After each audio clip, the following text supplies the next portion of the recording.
Characters in fiction. How to think about them, how to classify them. I originally created this video for my English 102 course at Essex County College.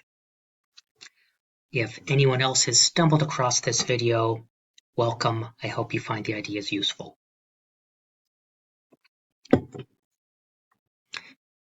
So let's start by looking at one major way of classifying characters in fiction. And that is by the role they play in the story. Now, this isn't going to be a comprehensive overview of that topic, but it'll touch some of the basics. The first distinction we have is between the protagonist and the antagonist.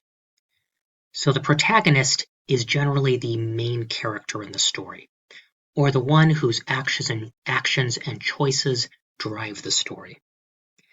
The antagonist is the main adversary, or the foil for the main character.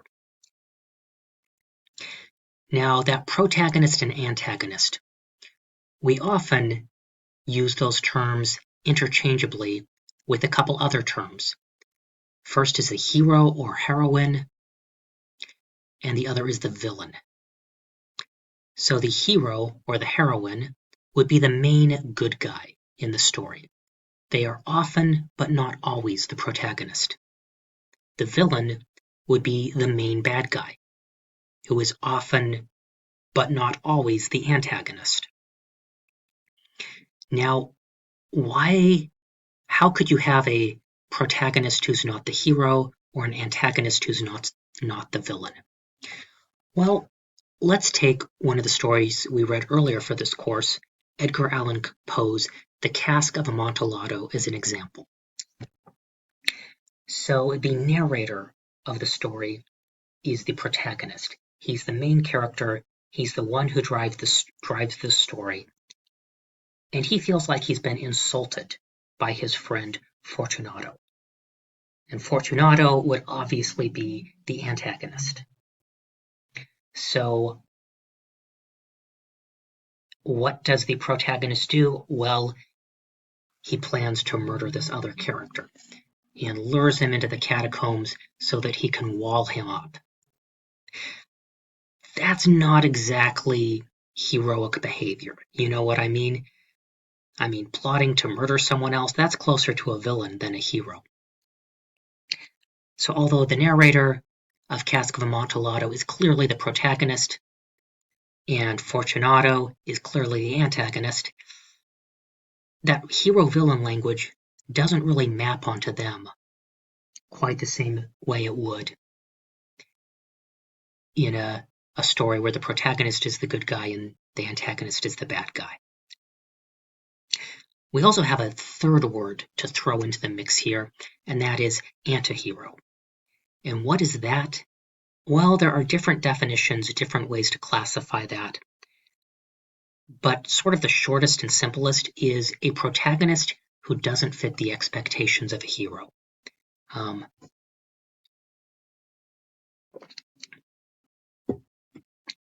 So now, what are the expectations of a hero? Well, that's a tricky question because they can be different in different cultures. They can be different in different time periods. So the lines between these aren't always clear. And generally, we use the term antihero for someone who doesn't fit the expectations of a hero, but is in some way compelling enough that we don't necessarily or automatically think of them as the villain. So there are some blurry lines. These concepts are useful for thinking about literature, but they're not cut and dried. The thing to keep in mind with literary analysis is that when you're writing a literary analysis essay, you're making the case or the argument for your interpretation. So you're offering your interpretation or the idea you have about the literary work, the thing you want to say about it, and then you're making your case for that interpretation. All right, so we've gotten protagonist, antagonist, hero or heroine, villain, antihero. And there's one last division I have here on this slide, and that is major characters versus minor characters. So all of these characters described above would be major characters, but it's a broader category than that. It's really any character who is important or significant to the story. So if you have an important sidekick, that would be a major character. Family members of the hero or heroine or of the villain who have a significant impact, they would be major characters. Whereas minor characters are more side characters.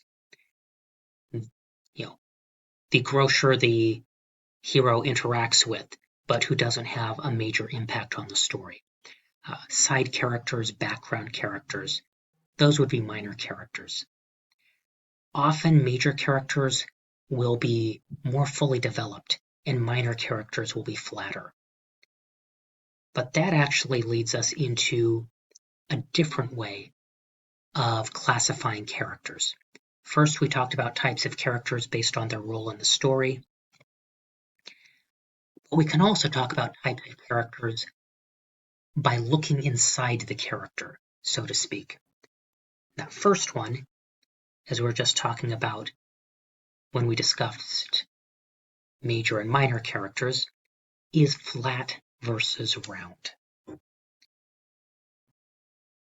And this has to do with the complexity of a character.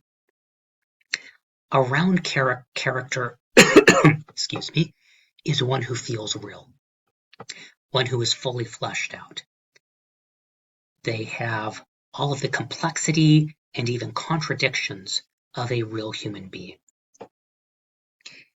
And this is true even if that character isn't a human being. In the Pixar movie WALL-E, WALL-E is a robot, not a human, but he's a round character. He has the complexity we would look for in a character who feels fully fleshed out, even though he's metal, not flesh. Flat characters, we often refer to these as two-dimensional characters. These are characters that are more of a stereotype than a fully fleshed out person. So if you have a character in a film who's the dumb jock, and that's pretty much all there is to them, they don't have a lot of complexity, much else going on, that would be a flat character. But if you think about it, it's not an either-or situation. You can have characters who are really complex, you can have characters who are really flat, and you can have characters in the middle. So although flat versus round is useful, it's also a bit too binary. And it may be better to say, how complex is the character? Not, is this a complex character, but how complex are they? And that allows us to look at a range of character complexity. The second dyad for looking inside the character is static versus dynamic. And basically, this answers the question, does the character change? A static character is one who doesn't change. A dynamic character changes over the course of the story. But once again, this isn't a black and white thing.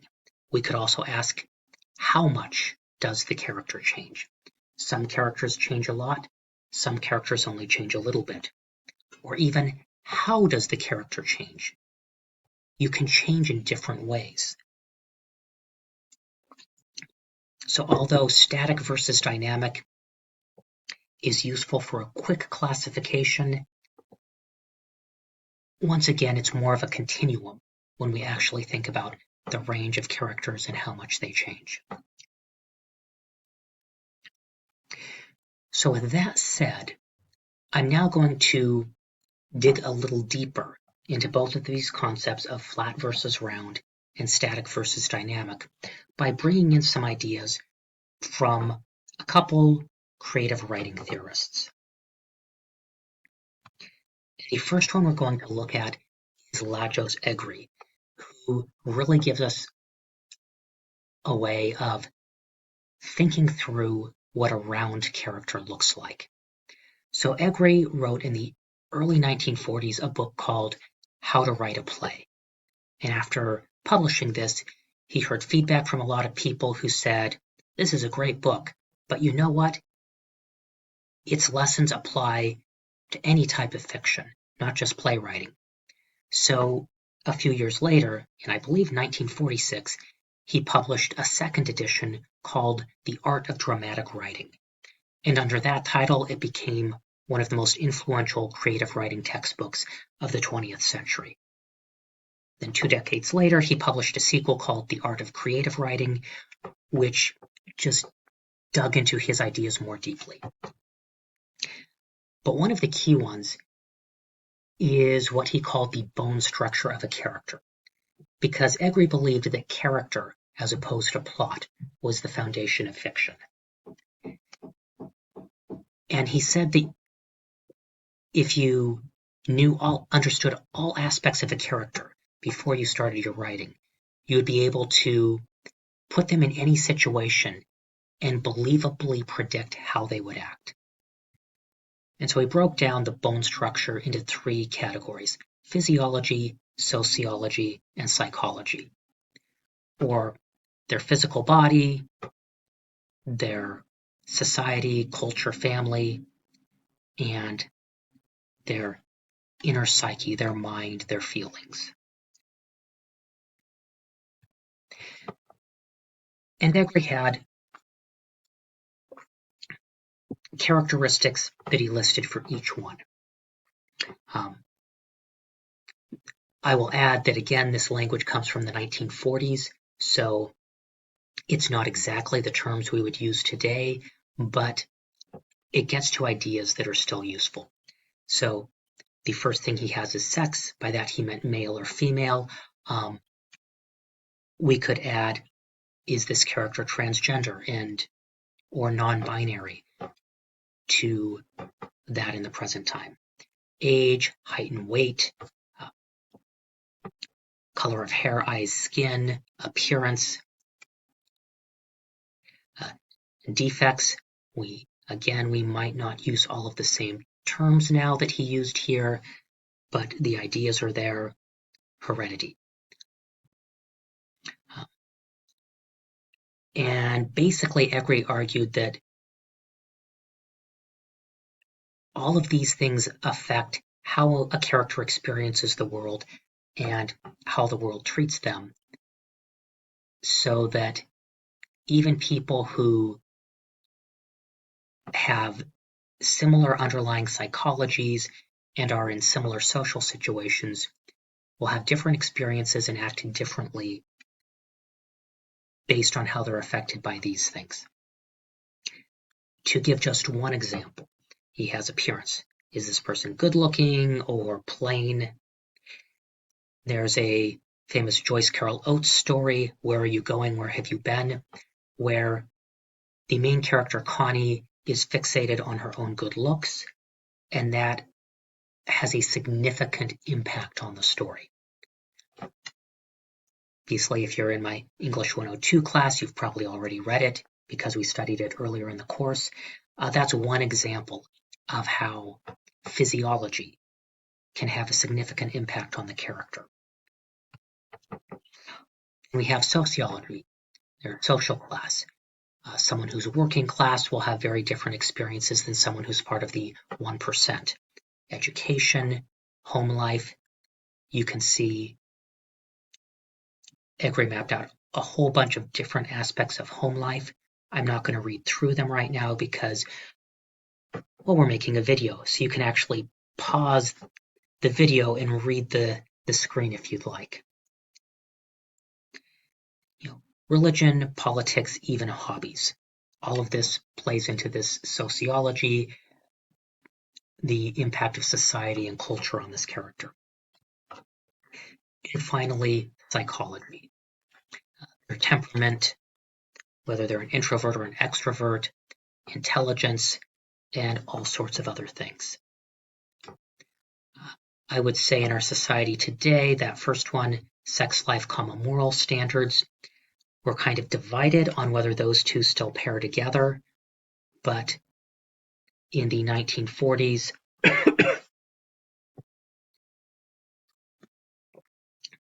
it was still pretty common to group them. In society today, there are different opinions. People don't all agree on that point. Now, of course, this was just Egri's way of listing what he thought were relevant psychological characteristics.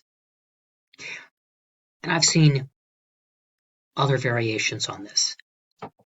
Read another more recent novelist who wrote a book on creative writing who preferred to use the Myers-Briggs personality traits. I'm not a Myers-Briggs person myself, but it can be useful for coming up with different character psychologies. So, physiology, sociology, psychology, if you follow Egri's advice on this as a writer, you're going to have a good chance of creating a very well-rounded character, a round character, not a flat one. As a reader, this can help us sort of analyze characters. We can, as we're trying to understand a character, particularly a well-rounded character, we can say, okay, how do all of these different aspects, physiology, sociology, psychology, impact this character that we're reading about? Now, generally, round characters are considered good, flat characters are considered bad. There are some writers who will suggest that really whether a character should be flat or round depends on their role in the story, i.e., major characters should be round, minor characters can be flat because readers aren't going to be investing that much in them anyway. And I would say in particular, if you're talking about novels or you're talking about the kind of short stories that are trying to portray really a character's inner life, that's absolutely true. And some writers who are really plot is their main thing will be weak on this side. However, flat characters are not always bad. It really depends on the effect the writer is trying to achieve. And we tend to think about things from a novelistic point of view, i.e., we tend to think about things from what you would do in a novel. But there are other literary genres, and in some of them, you may be trying to achieve a completely different effect. One of those would be the fairy tale. So, and for this I'm going to draw on the German scholar Max Luthe's book, The European Folktale, Form and Nature. Although he uses the term folktale, he's really mainly talking about fairy tales in this book. And this, he maps out some ideas about the fairy tale genre that influence scholarship on this genre to this day. I'll also add that he is mainly looking at fairy tales that were originally based on oral folklore, and what he says doesn't apply to all literary fairy tales or to all fairy tale type stories that are written today. I say this as someone who writes in the genre. I've written stories that are all the way over on the flat side like Luthi is talking about, and I've written ones with fully well-rounded characters. But for now, let's focus on this concept. So Luthi had this idea that the fairy tale form, it was trying to achieve a different effect. So it has one-dimensionality, depthlessness, abstract style, but these are not flaws, these are characteristics of the genre. And in one passage in particular that I like, he actually uses visual art as a metaphor for explaining this idea. Within the depthless world of the folktale, individual figures are set off from each other by sharp outlines and pure colors. By its nature, a flat surface calls for outlines and colors. A painting can either obscure or intensify the unrealistic nature of a pure plane. It can simulate curves, three-dimensionality, and reality, and it can make a flat surface appear to have depth. But a painting can also permit the flat quality to stand by itself, and can emphasize it by means of geometric lines and stark colors. The folktale follows this latter approach. So what does that mean? Well, think of, say, a Renaissance painting, maybe a painting by Leonardo da Vinci or Michelangelo. One that is so realistic that you almost think you could walk into it and interact with the people in the painting. Pick up the objects off the table.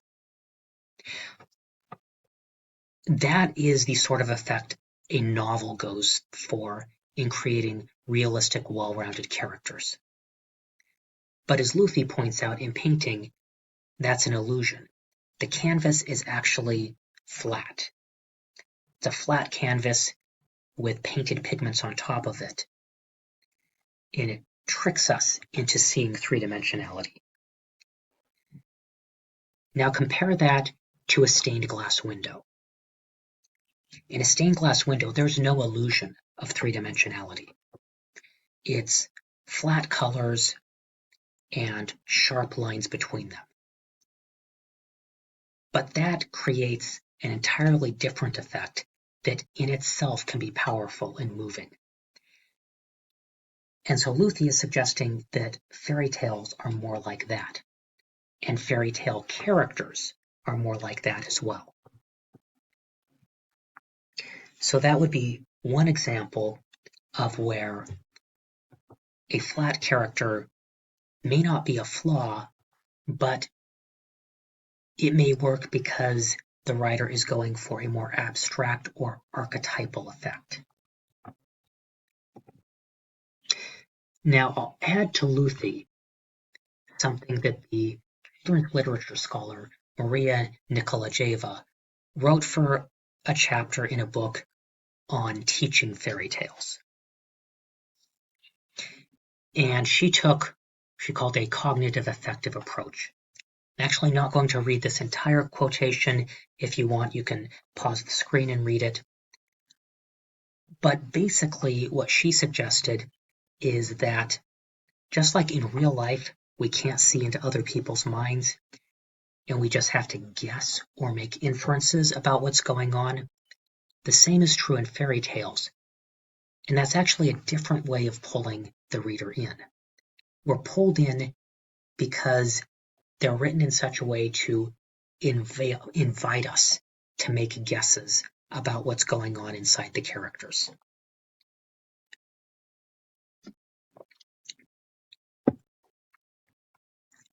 And I think of it as being a bit like a paint by numbers.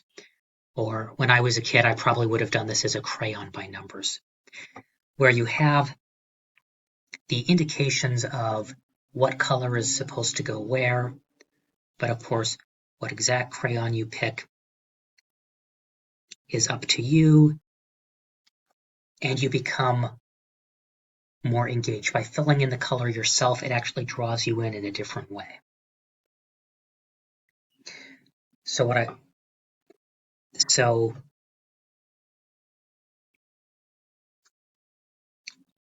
we have this idea of flat versus round, where round characters are good and flat characters are bad, and that can often be true. But sometimes the differences are due to different effects that the writer is trying to achieve. And so if we think in terms of flat versus round characters who are well written, as opposed to flat characters who are poorly written, there's a continuum from being archetypal to novelistic. And guess what? Depending on what the writer is trying to achieve, you can fall anywhere on that spectrum. And that's an interesting thing to keep in mind while reading. How does this affect me? How did the writer achieve that effect? What do I think they were trying to achieve, and why did they create these kind of characters to do that?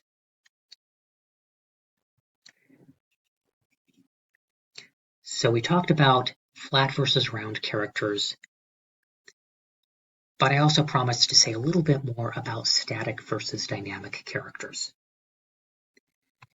And to do that, I'm going to draw on this book by K.M. Wieland called Creating Character Arcs. And Wieland is an advocate for character-driven plots. And she writes in her book, too often character and plot are viewed as separate entities, to the point that we often pit them against each other, trying to determine which is more important. But nothing could be further from the truth. Plot and character are integral to each other.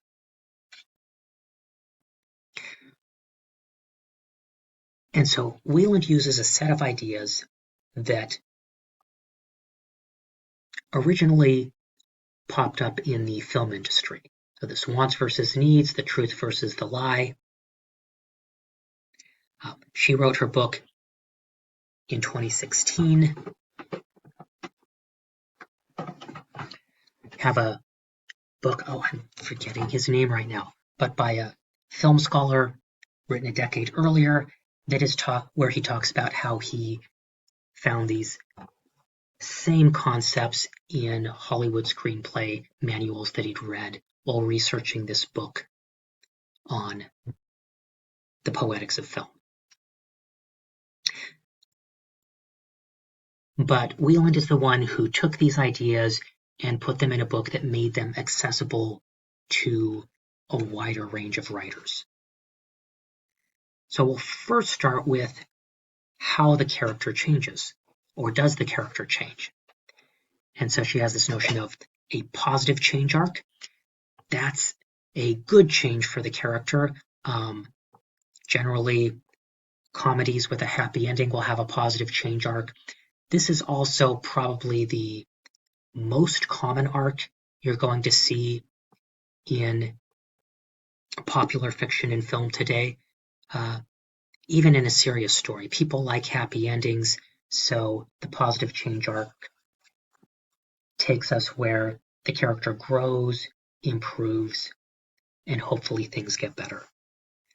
The negative change arc, things get worse for the character, they experience some sort of downfall. This would be the arc of tragedy. Or stuff that Aristotle liked. Yeah. Aristotle actually complained about tragedies with happy endings, which is part of the reason why the English word tragedy assumes an unhappy ending. We use the word in the way that Aristotle thought was best, but that's another topic for another time. So positive change arc, the most common one, leads to a happy ending, things improve for the main character, they grow. Negative change arc, the arc of tragedy, the main character experiences some sort of a downfall and is worse off at the end. And those would still be different types of dynamic arcs, but it's also possible to have a flat change arc where the character doesn't experience growth or a downfall and doesn't change in a substantial way. And in this type of story, it's about how the character, by sort of sticking to who they are, changes the world around them. Now, often you'll see a positive change arc where the character changes themselves and also changes the world. The flat change arc is just the character doesn't change substantially. It's about how they change the world. Again, that would be a static character. But let's look at these concepts, though, for a dynamic character. Wants versus needs, and the truth versus the lie. This isn't the only way to think about characters in fiction, but it's a useful one, and it's some interesting concepts that are current and influential among writers at the present time about creating dynamic characters. So here we have, in Wieland's own words, what each of these mean. So, the lie, your character is incomplete on the inside. He is harboring some deeply held misconception about either himself, the world, or probably both. The truth, the thing your character needs is the truth. Wants, the thing that your character wants will almost always be something external, something physical. He's trying to solve his inner emptiness with exterior solutions. And needs, he needs the personalized antidote to the lie. What the story is really about, on a deeper level, is his growth. So those are the basic concepts. But how do these drive change in a character? Well, the first thing, you have this lie, this falsehood that the character believes, and it has to be an important falsehood. One that is going to create a crisis in their life. As long as a lie doesn't cause any crisis, it isn't the capital L lie, the one that is crucial to the story. So the character has this deep misconception, and it's going to lead to some sort of problem or crisis that will set the story in motion. There will also be something that the character wants, something that the character is trying to obtain. Whether it's a specific romantic partner, whether it's the promotion at their job.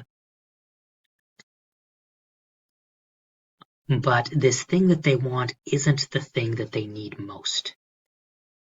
The thing that they need most is the truth, or the personalized antidote to the lie. The truth that will help them grow as a person. And that is more important than the thing that they just want. Now, the thing that they want doesn't have to be a bad thing. It could be a good thing. It's just not the most important thing. And by fixating on that, they're getting distracted from what they actually need. In some stories, the character will eventually have to sacrifice the thing they want in order to get the thing they need. In other stories, they will eventually get both. But it's only after they realize that the thing they need is more important, and they go after that they'll be able to also get the thing they want. So one good example of this, and if we were doing this in class, I would have one more slide, but I don't want to risk copyright trouble. One good example of this is Lightning McQueen from the Pixar movie Cars. So yes, my last slide would have been just a picture of Lightning McQueen. And if you've seen that movie, he is one of Wieland's go-to examples in her book for these concepts, because he illustrates them so well. So at the beginning, Lightning McQueen believes that he doesn't need anyone else. So he's this young, brash race car who is having a great rookie season, but he believes that he doesn't need anyone else. He can do it all alone. And he's even fired his pit crew multiple times through the season because he's so convinced that he can do things on his own. And what he wants is to win the Piston Cup. That's like the championship for the season. He wants to win the Piston Cup, and he wants to get this really great sponsorship. So what does he need? Well, what he needs to learn is that the most important thing is to have meaningful relationships with other people. Well, other cars. But let's just say cars are people in this movie. They have personalities, they're fully rounded characters.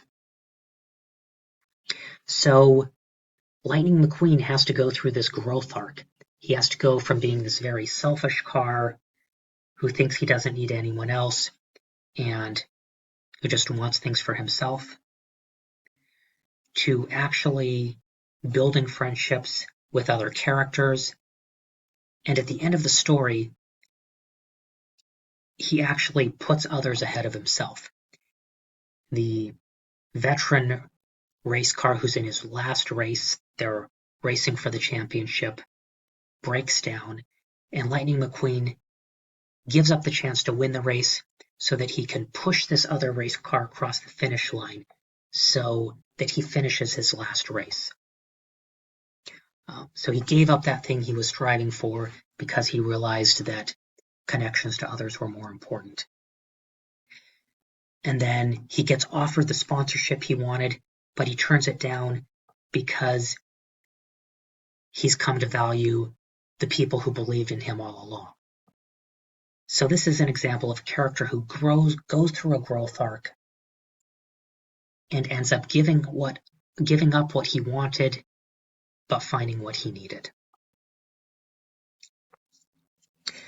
This isn't the only way to think about a dynamic character, lies versus truth, wants versus needs, but as I said, it's an interesting addition to that basic concept, and it's one that is having some influence in writing circles at the present time.